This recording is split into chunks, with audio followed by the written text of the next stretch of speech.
이 감염병 그 4단계를 통해서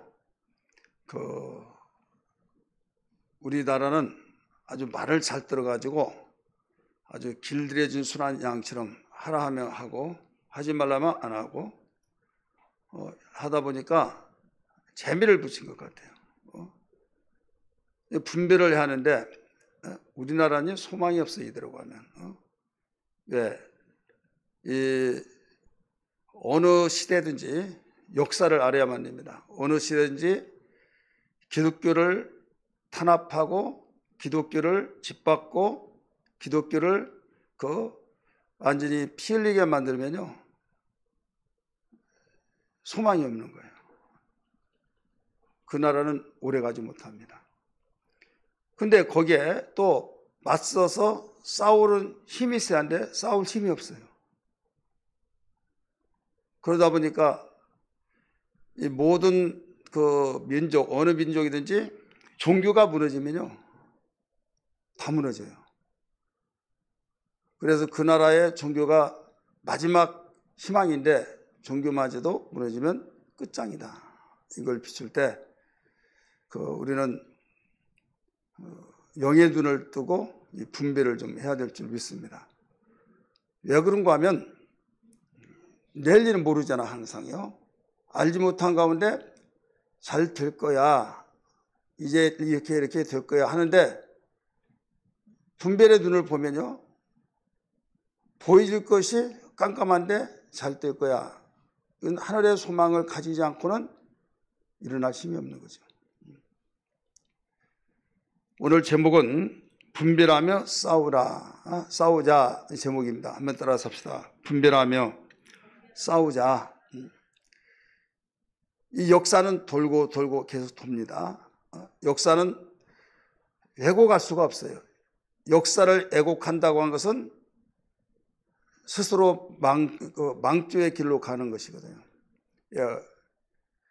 우리 조상들이 잘못된 것을 보고 수정하면서 우리는 절대 이렇게 하지 말자.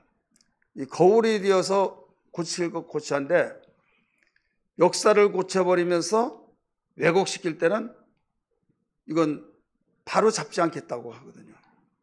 그 이웃나라에 있는 일본도 소망이 없는 거죠.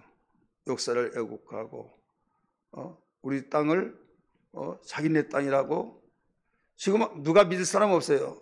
그런데도 그들은 백년대계를 봐요. 지금 우리는 안 믿잖아요. 우리 세대는. 근데 우리 세대가 한 세대가 가요.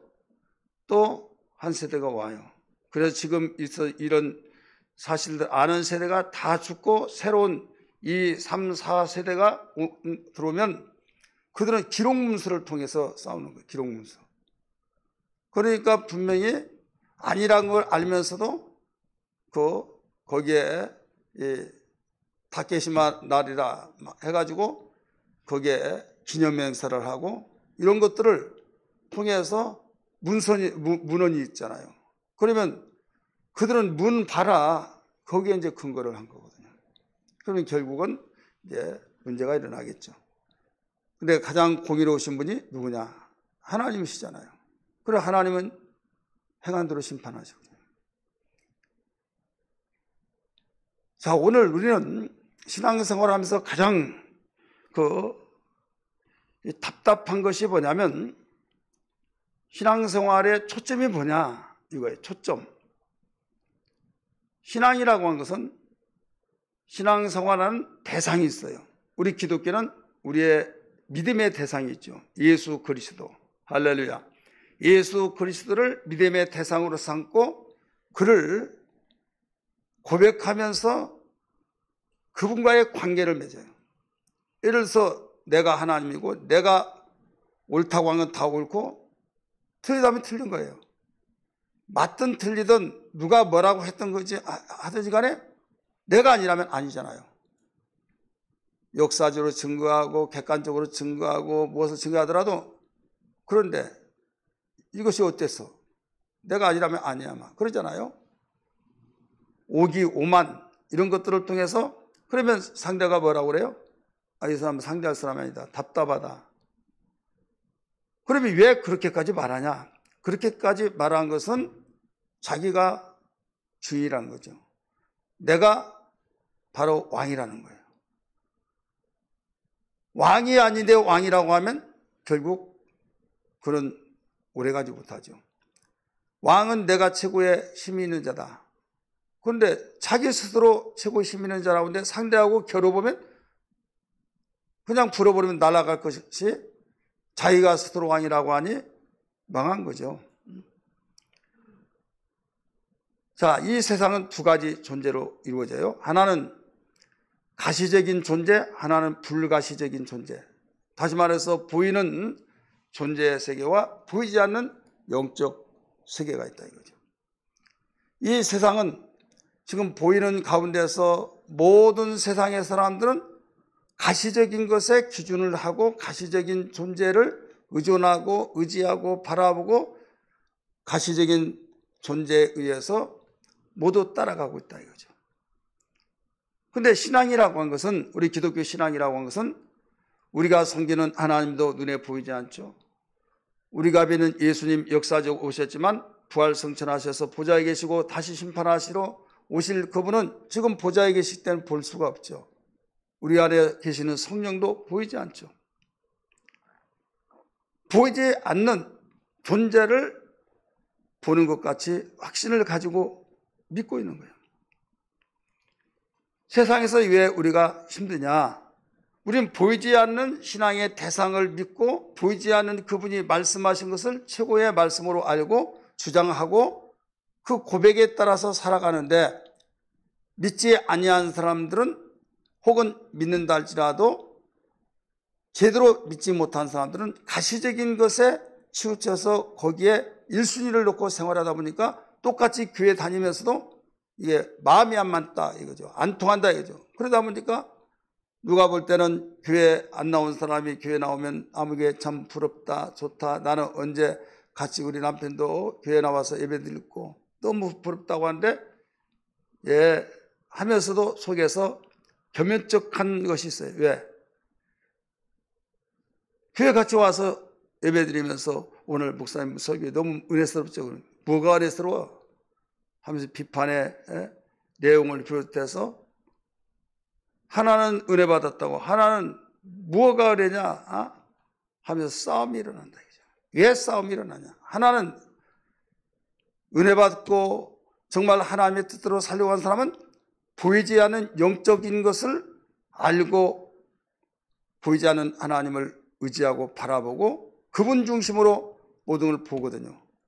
근데 똑같이 교회를 나오더라도 보이지 않는 분은 관심 없다 이거죠. 지금 현실적으로 이치에 맞고 현실에서 필요한 말씀들을 가르치고 전해주는데 그게 자기의 마음에 더 와닿고 좋은데, 그런 말을 하나도 안 할 때 뭐가 좋은 말씀이냐 이거죠. 뒤떨어졌다라고 하면서 당신 너무 깊이 빠지지 마라. 뭐가 하다 보면 싸움이 일어나는 거예요. 남들이 볼 때는 교회 같이 다니니까 행복한 것 같지만은 내면적인 면에서 볼 때는 아니더라 이거죠. 왜 그러냐? 기준이 달라요. 가시적인 것을 보고 신앙생활을 기준해서 사느냐, 아니면 불가시적인 그런 관점을 가지고 보느냐 이거죠. 그래서 영의 사람과 영의 사람이 아닌 사람은 교회를 다니더라도 항상 마음이 같지를 않아요. 여러분, 예수님의 제자들도 그랬잖아요.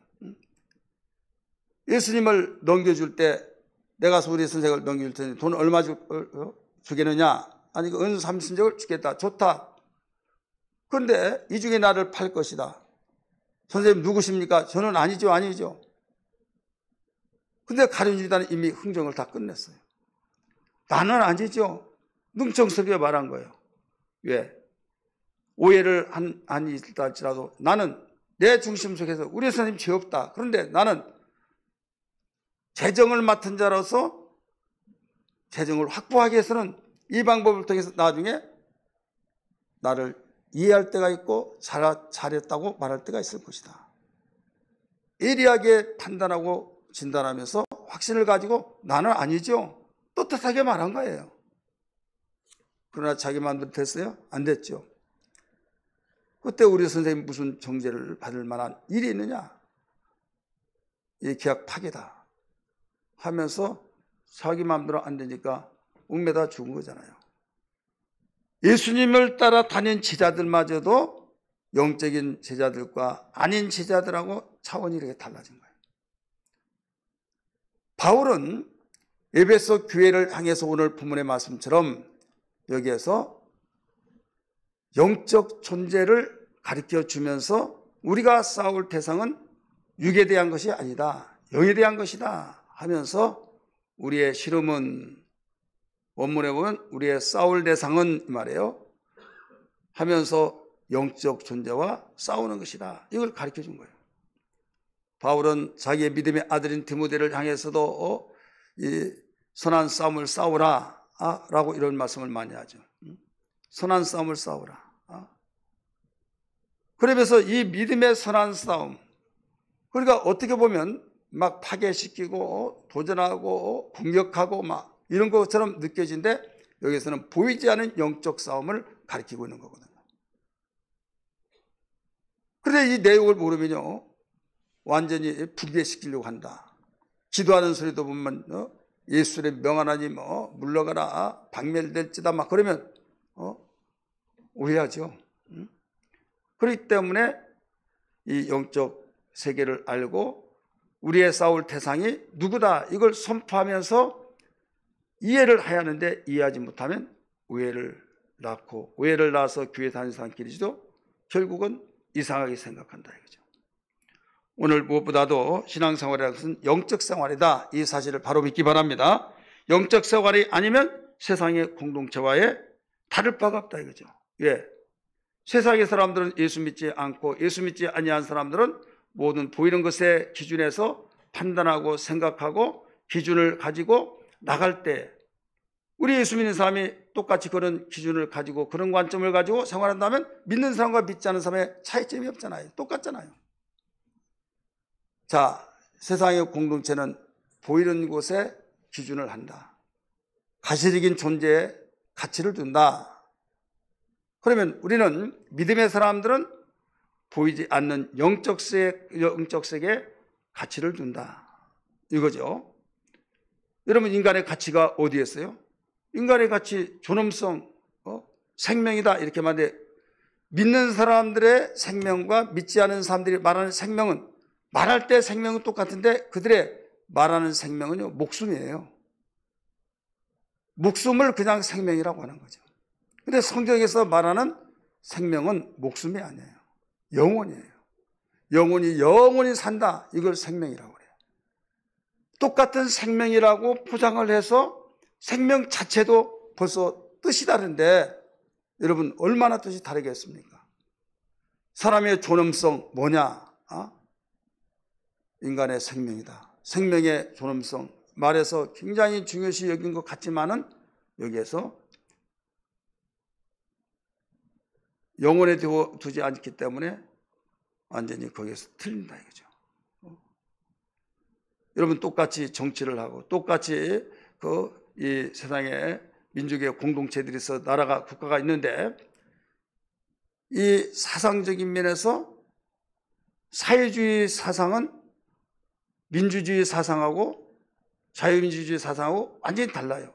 왜 그런가 하면 자유민주주의 사상은 인간의 생명의 존엄성을 가져요. 그런데 사회주의에서는 유물사상이에요. 유물사상. 그러니까 목숨 자체를 그냥 물건으로 여긴다 이거죠. 물건으로. 그래서 사람을 죽이는 것은 닭을 잡고 돼지를 잡듯이 그냥 소유물, 물건으로 본다 이거죠. 제가 종종 말씀드렸죠. 중국의 천안문 사태 일어날 때 그냥 막 탱크로 밀어버리고, 그러다 보니까 목이 틀어져 가지고 수박 터지듯이 막 피발하고, 그걸 목격한 사람이 이야기하더라고요. 중국에서 가르칠 때 한 학생이 이야기를 해요. 미국 사람 보세요.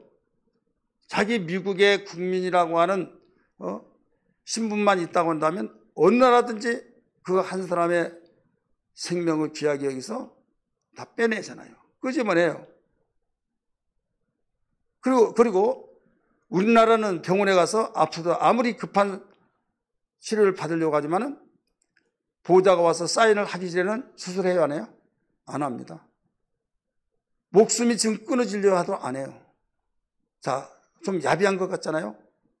그렇게 목숨이 귀하다고 하는데 사인을 해야만 한다. 사인을 못하게 되면 그러면 별 수 없죠. 오라는 거죠. 미국에는요, 일단 선조치 후보고 하듯이 급하니까 돈은 다 나중에 생각하고 살려고 보자 해가지고 수술시키고 다 시켜요. 왜 그러냐면 생명을 귀하게 여기니까 그래요. 기독교 정신에서. 그러니까 우리는 신앙생활하면서 기독교 국가와 기독교 국가가 아닌데 차이점이 이렇게 판이하게 다르다 이거죠. 지금 신앙생활에서도 마찬가지예요. 신앙생활에서 우리는 대한민국에서 신앙생활하면서 똑같은 목사님들이 똑같이 예수 믿는 사람이 똑같이 교회 다니는 사람들이 생각이 달라요. 생각이 달라가지고 분별을 못한다 이거죠. 왜 분별을 못하냐? 가시적인 측면에서 가치를 두고 지금 세상의 여론이 이런데 왜 이러느냐 해가지고 세상의 여론화를 생각하면서 왜 거기에 따르지 않느냐. 그러니까 요거도 먹고 그러니까 비판을 받고 그러니까 기독교가 그 숫자가 떨어지고 그러면서 이제 굉장히 합리성 있게 논리적으로 타당성 있게 접근하면서 누가 보더라도 다 많은 것처럼 이야기한다. 그러니까 그래. 여러분 예수 믿는 것은요 분별해야 해요. 분별하지 못하면 한쪽 같이 속아 넘어갑니다. 이 말 들으면 이런 것 같고 저 말 들으면 저런 것 같고. 어떤 분이요 전철을 타고 가는데 피켓을 들면서 두 개를 딱 들면서 거기다가 성차별 찬성이 85.5%인데 반대하는 사람이 있다고 하면서 전철에서 막 피켓을 두고 성차별 85.5%가 다 국민이 찬성한다 이거죠. 그런데 왜 반대하냐? 그러고 있더라고요. 제 아는 사모님이 85.5% 웃기지 마라 하면서 막 야단을 접쳤던 모양이에요. 지금 하나님이 성차별을 이미 우리는 기본 헌법에는요 모든 것이 다 거기에 기독교 정신에서 다 남녀 성차별을 해서는 안 된다. 거기서부터 다 완벽하게 해놨어요. 근데 성차별 자체가 거기에서 처음에는 성차별 금지법 그러니까 그걸 너무 좋아라고 그러잖아요. 남자 여자의 차별하냐 그렇게 단순히 생각하는데 기독교는 벌써 그 정보를 많이 가지고 있고 세계에 먼저 그 차별하다가 완전히 나라가 질서가 없어지고 무질서 속에서 사회 혼란이 오고 그런 정보를 입수해서 이야기하면 그런 것이 어딨냐고. 우리 지난번에 가상대기를 영상 봤잖아요.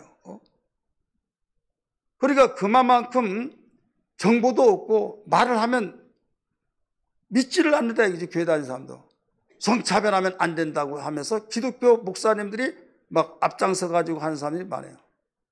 나중에 계속 집요하게 파고드니까 이제 중단이 되다가 이제는 노골적으로 포괄적 성차별 금지법. 이제 그전에는 몰랐어요. 홍보를 많이 하고 그러다 보니까 그러면 안 되지 하면서 반대하고 그러니까 이제는 세계 여론이 이렇다 해가지고 그래 세계가 우리 같이 나가야 된다. 근데 왜 차별을 하느냐? 우리가 만약에 같이 나가려면 왕따 된다 막 하니까 그래? 그러면 대세가 그러니까 별 수 없지 하면서 따라간다 이거죠. 그래서 기독교 다니는 사람들도 맞아. 정신 차려야 된다 이거죠. 로마서 12장 2절을 많은 사람들은 암송은 잘해요. 그런데 그 말하고는 완전히 생각은 또 달라요. 너희는 세대를 본받지 말고 하나님이 기뻐하시고 선하시고 온전하신 뜻이 무엇인지 분별하도록 하라. 가르쳐 줬잖아요. 세대를 본받지 말고. 이 세대는 지금 전 세계가 하나의 네트워크 톱니바퀴로 해서 움직여 나간, 그렇게 움직여 나가면서 대세의 흐름이 뭐냐? 가시적인 존재 속에서 거기에서 막 움직여 나간 거예요. 이거 잘못됐다. 근데 잘못됐다고 하는 그 말을 지적하는 사람들이 소수다 보니까 거기에서 여론에 의해서 밀려버린다 이거죠. 근데 아이러니한 것이 뭐냐면 성경을 제대로 보는 예수 믿는 사람은 이거 아니다. 믿는 사람이 모두 똑같이 한 몫을 대하는데 믿는 사람들, 심지어는 목사님들도 거기에 대해서 적극적으로 찬성하면서 나간 사람이 있다 이거죠. 왜 그러냐? 시대를 분별하지 못하니까 그래요. 목사님 성경 한 구절 읽어놓고 왜 이런 말 하나 생각하겠지만요. 나중에 잘 들어보세요.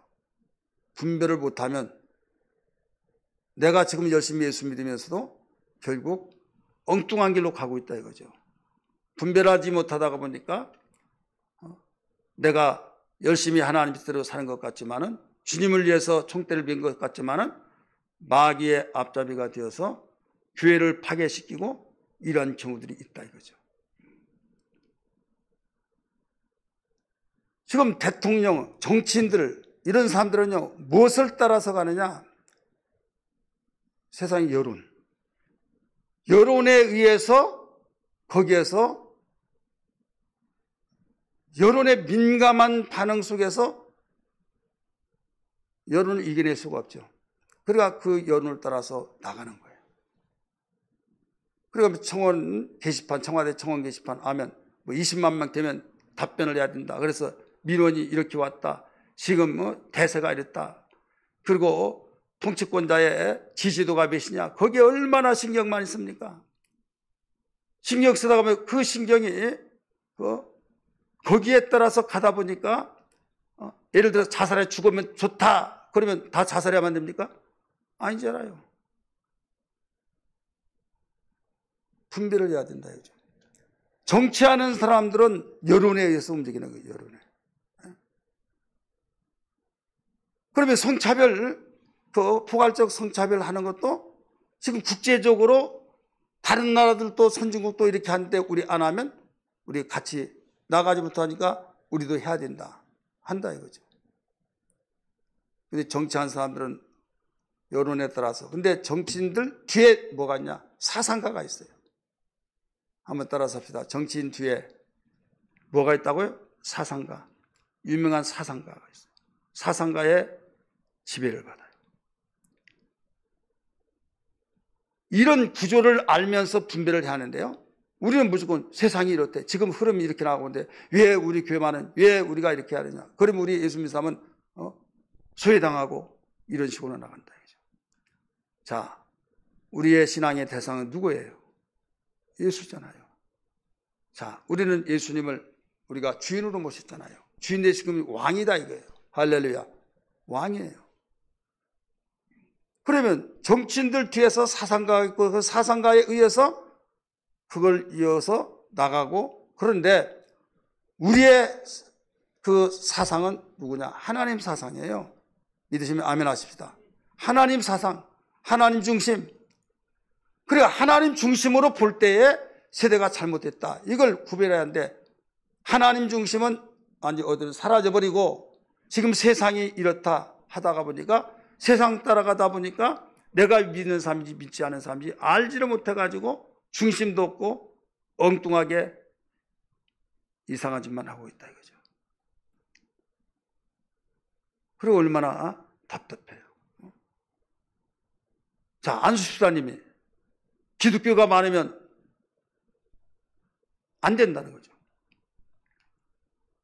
지금 800만이 된데 800만이 100만 명만 있으면 된다. 100만 명. 누가 그랬어요? 이인영 씨가 그랬다 이거죠. 그게 안수집사님이래요. 그게 할 소리예요? 그게 예수님 중심상에 있는 사람이 아니잖아요. 하나님 나라가 확장되어지고 지상의 하나님의 나라의 하나님의 통치를 받고 생활하기 위해서 애통하고 기도하고 목숨을 내놓고 순교하고 그런 삶인데 기독교가 너무 많다. 불신자들이 말한다면 100번 이해한다니까요.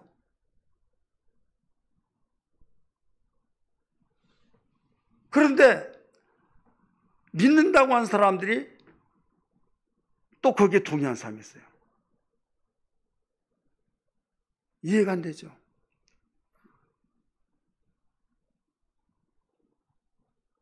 왜 동의할까요? 기독교인들은 고집이 세가지고 기독교인들은 누구도 목마릅니다. 그러니까 사회주의에서 바로 가장 적은 뭐냐면 기독교인이에요. 그래서 김일성 씨가 자기 의가가 철저한 기독교인이잖아요. 자기 의가부터 숙청해버린 거예요. 다. 기독교인들은 사상이 불순분자라 그들이 있어서는 통치가 안 된다. 완전히 청소해버린 거죠. 800만 명 이거 자기들이 마음대로 가지고 놀 수가 없다. 100만 명이면 얼마든지 요리할 수 있다. 이 말이에요. 쉽게 말했어요.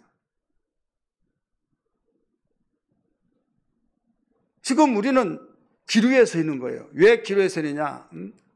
기독교의 생명은 어디에 있어요? 예배에 있는 거예요. 예배인데 예배를 제대로 드릴 수 없고 예배를 드릴 수 없다고 하는 그 속에서 힘이 빠져서 노쇠 현상이 난다 이거죠. 젊음 속에서 막 가만히 있으면 근질어서 있지 못하고 막 안절부절하면서 일할 힘은 생기죠. 일을 찾아서 일하려고 하는데 일거리가 없죠. 그런 마음이 있었는데 아이고 나 죽겠다. 편타. 이게 좋다. 해버린다 이거죠. 그래서 오늘날 2년도 되지 않았는데도 불구하고 얼마나 숙달이 되어버렸는지. 이대로 가면요 기독교 소망이 없어요. 한국 기독교는 소망이 없어요. 우리 하나님의 미랄이 되어야 될 줄 믿습니다. 하나님의 미랄이 되어야 될 줄 믿습니다. 기도하고 애통하며 분별하면서 나가야 된다 이거죠. 그래서 우리의 싸움은 혈과 육에 대한 것이 아니라 영적 대함이라 영이 대함이다 이거죠. 그래서 주님은 바울 사도를 통해서 우리를 좋은 군사로 택했다 이렇게 가르쳐 주죠. 우리 기독교는요 이 세상에 있는 동안에 기독교를 뭐라고 하냐면 전투하는 교회 이렇게 말합니다. 신학적으로 한번 따라서 봅시다. 전투하는 교회. 왜 전투하는 교회입니까? 전투하는 교회는 싸우는 교회다 이거죠. 생명이 없는 사람은요 그냥 물에 흘러가는 거예요. 생명 있는 물고기는 목적을 해서 차고 올라가요. 물살을. 시대가 흐름에 따라서 그냥 하라고 한 대로 막 나가고 그대로 이건 생명이 없는 거예요. 생명이 있다고 한다면 아무리 어떤 가운데 있다 할지라도 이건 하나님이 기뻐하신 일이 아니다 했을 때는 나가는 거예요. 그때는 뭐가 따라오냐? 고난이 따라와요. 그래서 하나님의 믿음의 선한 싸움을 싸우라. 영생을 취하라. 너희가 이를 위해서 부르심을 받았다. 나오죠. 우리 성경 한번 볼까요? 디모데 전서 6장 12절 말씀. 디모데 전서 6장 12절.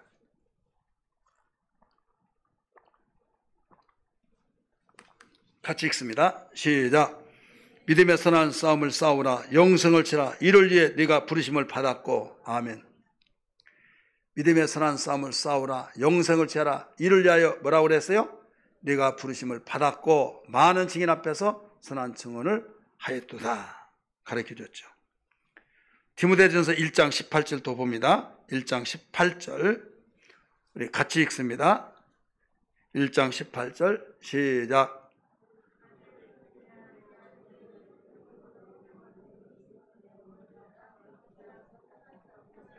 선한 싸움을 뭐라고 그랬어요?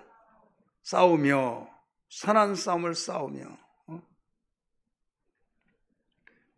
우리 또 한 군데 봅시다. 디모데후서 2장 3절. 우리는 예수의 좋은 군사로 부르심을 받았다 나와요. 디모데후서 2장 3절 말씀 같이 읽습니다. 시작.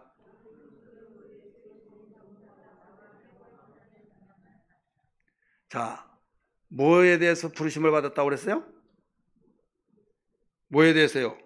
예수의 좋은 병사로 부름을 받았다.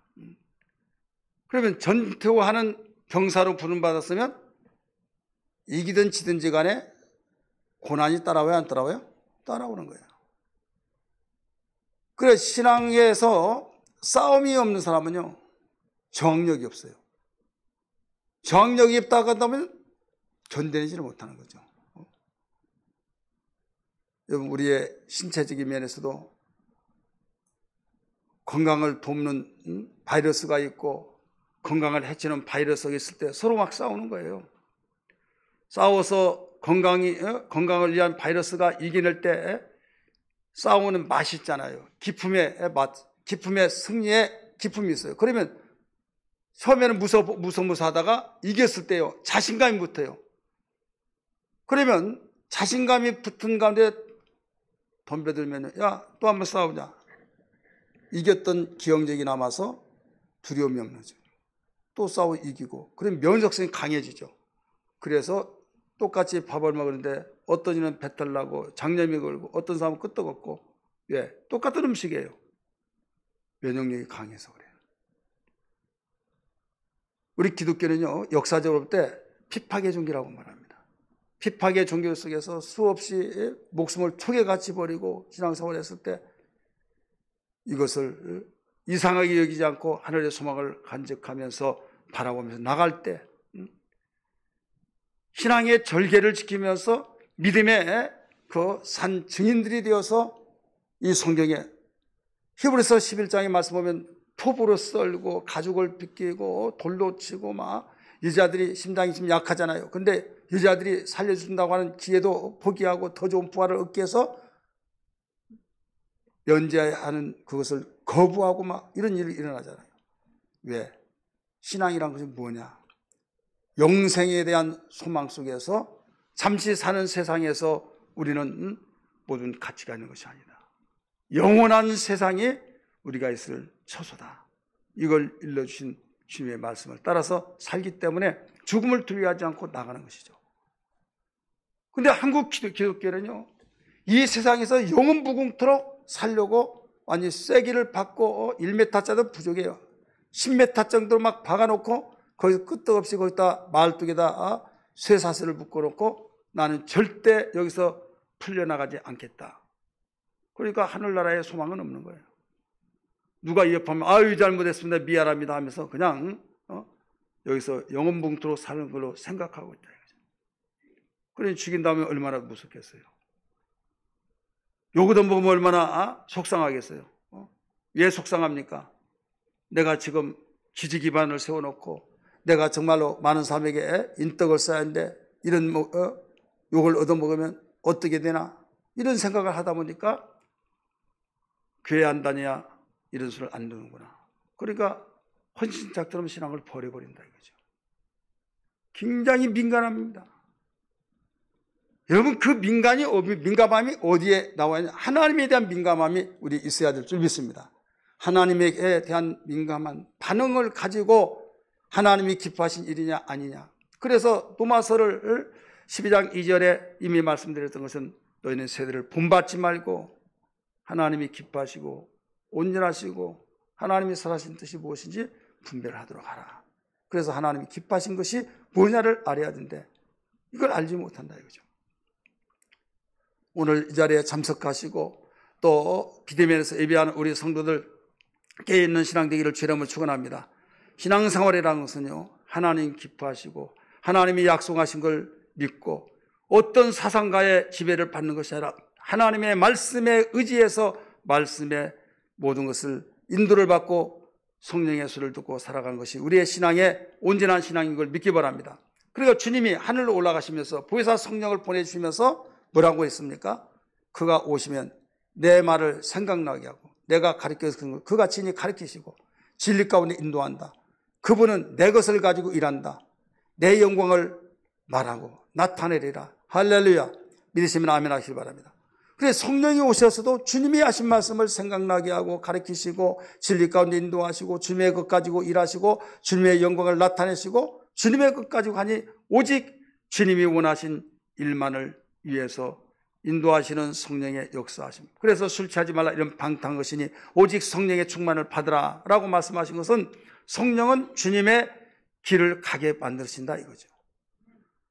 그래서 성령으로 충만케 하여 주옵소서. 이것은 주님의 가신 길을 가게 하여 주옵소서. 인도받으며 살게 하여 주옵소서. 그런 내용이거든요.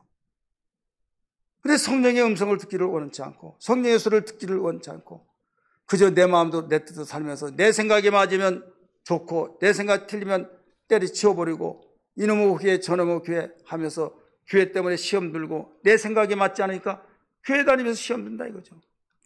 그래 신앙이 신앙이냐 이거죠. 신앙이라는 것은 주님에 예속되는 거예요. 할렐루야. 믿으시면 아멘 하시기 바랍니다. 주님의 말씀에 붙잡힌 바 되어서 주님의 그 노제단에 바로 나를 줄로 매어 서서라고 했잖아요. 구약시대 바로 제단불에 나를 줄로 매게 해달라고 그랬잖아요. 주님의 제단에서 빠져나가지 않도록 제단불에 매게 해달라고. 그 사람은 살게 됩니다. 제단불에서 풀려나간 사람은 죽는 겁니다. 도피성에서 여러분 거기에서 은신하면서 거기에서 반드시 도피성에 있는 자는 살 길이지만 도피성에 빠져나가면 죽듯이 예수는 우리의 피난처가 되시고 우리의 구원의 뿔이 되시고 방패가 되신 걸 믿으시면 아멘 하시기 바랍니다. 그렇다면 예수 안에서 우리가 거하면서 예수 안에서 위로를 받고 소망을 갖고 우리에게 평강을 얻고 예수 안에서 모든 인도를 받고 생활하는 것만이 살 길임에도 불구하고 예수 믿으면서도 예수 인도를 저버리고 사는 사람이 있더라 이거죠. 근데 그 사람들이 더 많아요. 주님이 당신을 믿고 따른 자들에게 뭐라고 그랬어요? 너희는 좁은 길로 가라. 넓은 길로 가지 말아라. 넓은 길로 가는 사람은 그리로 많은 사람이 가고 있지만은 멸망의 길이다. 이렇게 나오잖아요. 좁은 길로 가라. 협작해서 그리로 가는 사람이 너무 적지만은 생명의 길이다. 말씀하신 것을 사역 초창기에 말씀하셨어요. 그러면 오늘날도 마찬가지잖아요. 누구도 이렇고 누구도 이렇고 누구도 저렇고 하면서 많은 사람이 그 길로 가는 것이 해답인 양 생각하고 있다 이죠. 그게 우리의 보는 눈이 아니다 이죠. 주님이 말씀하신 길이 어느 길이냐 이것을 보고 아무리 그 숫자가 적다 할지라도 아니 나 혼자라 할지라도 주님이 원하신 길은 이것이다 라고 한다고 한다면 그리고 갈 줄 아는 신앙의 결단이 필요한데 눈치를 봐가면서 어떤 사람이 가느냐 그 길이 어느 길이냐 할 때 저 사람이 가는 길은 맞을 거야 이렇게 생각하다가 잘못 만나서 잘못 길로 접어들어서 졸지에 돌이킬 수 없는 날이 이르른다 이거죠. 우리는 기도할 때 어떻게 기도해야겠습니까? 주여 내 눈을 열어서 진리의 길을 알게 하여 주옵소서. 주여 내 눈을 열어서 진리의 길을 보게 하여 주옵소서. 기도해야 될 줄 믿습니다. 시편 기자도 가르쳐 줬어요. 시편 119편에 주의 눈을 열어서 주의 법도를 알게 해달라고. 우리 성경 볼까요? 119편 성경 말씀 읽습니다. 18절 말씀 119편 18절 말씀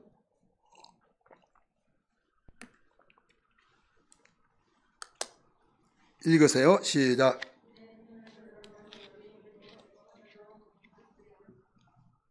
내 눈을 열어 주의 율법에서 놀라운 것을 보게 하소서.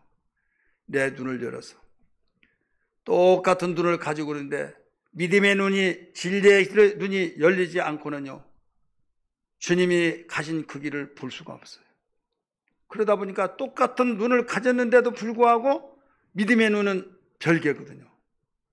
그래서 시편 기자는 내 눈을 열어서 주님의 법을 귀한 법을 보게 해달라고 강구했던 거예요. 우리는 이런 기도가 차별화되어지는 기도가 되어야 될 줄 믿습니다. 할렐루야 할렐루야. 여러분 지금은 캄캄한 어둠 속에서 헤매고 있는 시대예요. 그래서 이 길이다 그러면 정말이야 맞아 빨리 와 그러면 우르르 갔다가 아니면 거기서 절망하고 시리에 빠지고 빛 대신 주님이 내가 가는 길을 따라와라. 그래서 나는 곧 길이요 진리요 생명이니 주님이 가신 길만 가면 되는 거예요. 너무 쉬운 거예요. 예수님의 가신 길을 몰라서 그렇죠. 우리의 최후의 승리자는 주님의 길을 같이 가는 삶이라는 걸 믿기 바랍니다. 우리 한번 따라합시다. 최후의 승리자. 최후의 승리자. 이 땅에 살면서 어렸을 때는 어머니의 나이 드실 때 대단한 어른이고 할머니 보면 정말 나이가 많이 먹는 것처럼 생각했는데 여러분이 할머니가 되고 부모가 되었을 때 보니까 금방이에요? 금방 아니에요? 금방이잖아요. 영생이라는 나라를 비춰볼 때 영원무궁토록 그 나라를 생각한다면 분명히 이 땅에 살면서 어린아이들은 지루하고 굉장히 긴 시간같이 느껴지듯이 이 세상에 살면서는 때로는 영원한 세상같이 느껴진다 이거예요. 그러나 성경은 주님 말씀하시기를 이 세상은 초계 같다고 말했어요. 하늘이 두루마리 말리듯이 두루룩 말려서 그냥 불타 없어져 버리고 이 땅이 녹아서 체질화가 되어버리고 새하늘과 새 땅이 주어진 그날이 반드시 그 언젠가 이루어진다는 것을 알아야 될 줄 믿기 바랍니다. 할렐루야.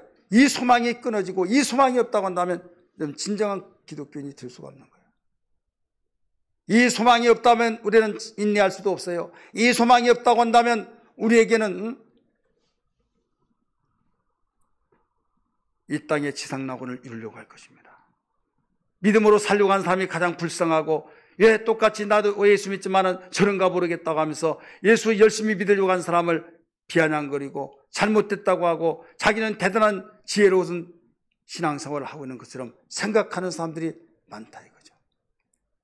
여론화에 의해서 신앙이 흔들리지 않기를 주 이름으로 축원합니다. 할렐루야. 오직 주님이 가신 그 길 주님은 뭐라고 했습니까?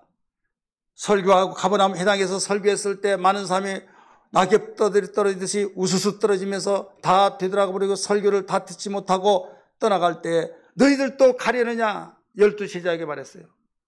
베드로가 말하기를 주여 영생의 말씀이 계시오매 누게로 가오리까. 주님 그 말씀을 듣고 말씀하셨어요.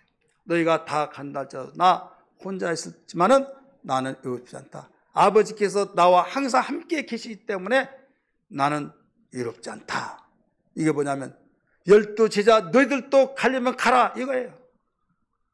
그렇지만 나 혼자 이토리 같이 있는 것 같겠지만은 나를 보내신 아버지가 나와 함께 계시기 때문에 나는 항상 기뻐하도다 말씀하셨다 이거죠. 당당함. 우리는 강하고 담대해야 될 줄 믿습니다. 할렐루야. 여론에 의해서 움직여진 것이 우리 신앙이 아니라 가시적인 것에 의해서 우리는 영원토록 있는 것이 아니라 믿음으로 진리의 길에서 우리가 가고 그 문제를 놓고 기도하고 애통하며 세상이 어떻게 요지부동하는 이 세상에서 분별의 눈을 열어놔서 주여 눈을 열어서 진리만을 추구하며 살아가게 달라고. 우리의 싸울 것은 세상에 눈에 보이는 것이 아니라 영적 싸움이란 걸 알게 하여 주옵소서. 이런 기도가 뜨거워져야 될 줄 믿습니다.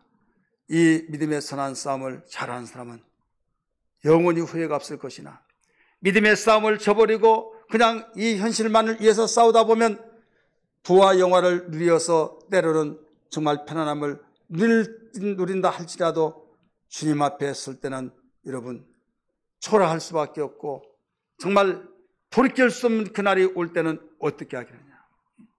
그렇지 않겠어요? 그래서 기독교의 생명력이 어디에 있느냐?